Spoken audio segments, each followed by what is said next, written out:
here I am, hurrying down this trail coming down from a glacier near Seward, Alaska.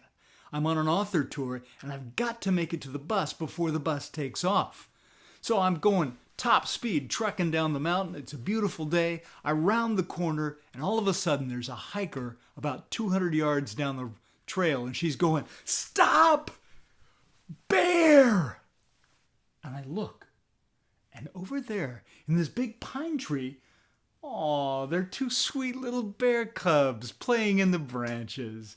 And I thought, oh, how nice. And then I looked down, and I saw at the base of the tree a 400-pound mama black bear staring right at me. Now, that's one way to start a story.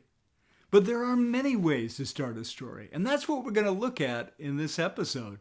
How do we start a story? You could think, well, there's many examples out there. Some stories start once upon a time. Other ones say in the beginning or long, long ago. Some very boring stories start, George Washington was born in 1723 in a small shack in the... So you don't want to start your story like that. You want to start your story in a way that grabs your reader. In fact, our aim as storytellers is to grab the reader by the throat in the very first paragraph, drag them into the story, and never let them go. That's the key. How do we accomplish that? Let's look at some ways. Humor is one of my favorite ways to hook a reader. I'll give you a couple of examples here. One of them is from M.T. Anderson's excellent book. This is a young adult novel, Feed. Here's his first line, which I just love.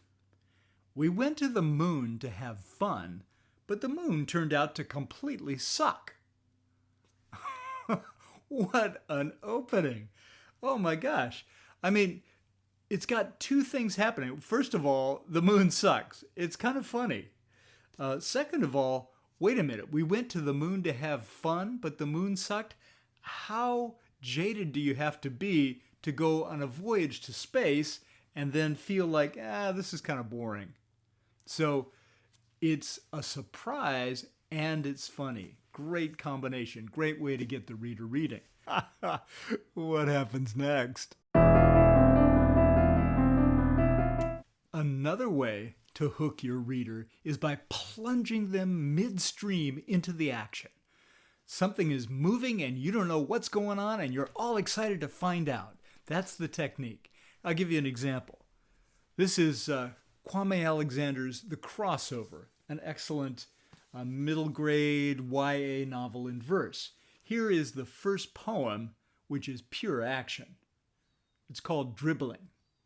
At the top of the key, I'm moving and grooving, popping and rocking. Why you bumping? Why you locking? Man, take this thumping. Be careful though, 'cause now I'm crunking. Criss-crossing, flossing, flipping, and my dipping will leave you slipping.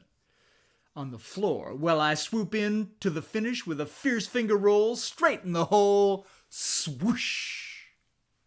Wow, that's exciting. That is action. We're right in the middle of a heated basketball game. What happens next? Here's another way to open your story. Try opening your story with a question. Now, of course, it can't just be any question. It can't just be, where did I put my glasses? That question has no urgency to it, no interest. No, it has to be something that grabs the reader's attention and makes them want to know more. Let me give you a couple of examples. First, Judy Blume's classic book, Are You There, God? It's Me, Margaret. So here's how she opens her story. Are you there, God? It's me, Margaret. We're moving today. I'm so scared, God. I've never lived anywhere but here. Suppose I hate my new school. Suppose everybody there hates me. Please help me, God. Don't let New Jersey be too horrible. Thank you. Wow, don't we relate to this? What happens next? But wait, you say, I don't have a story that's exciting from the beginning. How am I going to grab the reader in the beginning of the story? Well, that's where we use the fourth technique, what I call foreshadowing. Foreshadowing gives you a glimpse of more conflict to come in your story, more things that keep you interested. Here's one example. This is from my own book, Switched. The very opening uses this technique. It had taken all afternoon to set up, but it only took 5 minutes for the dog to destroy everything. Go on. So, those are 4 techniques for hooking your reader in the beginning of the story. Which technique will work for your story?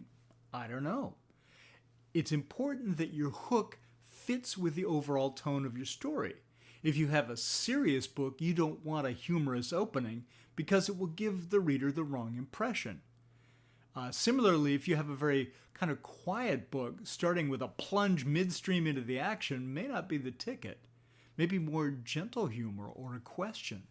So suit your hook to the type of story you have, and soon enough, you too will have all your readers asking, "What happens next?"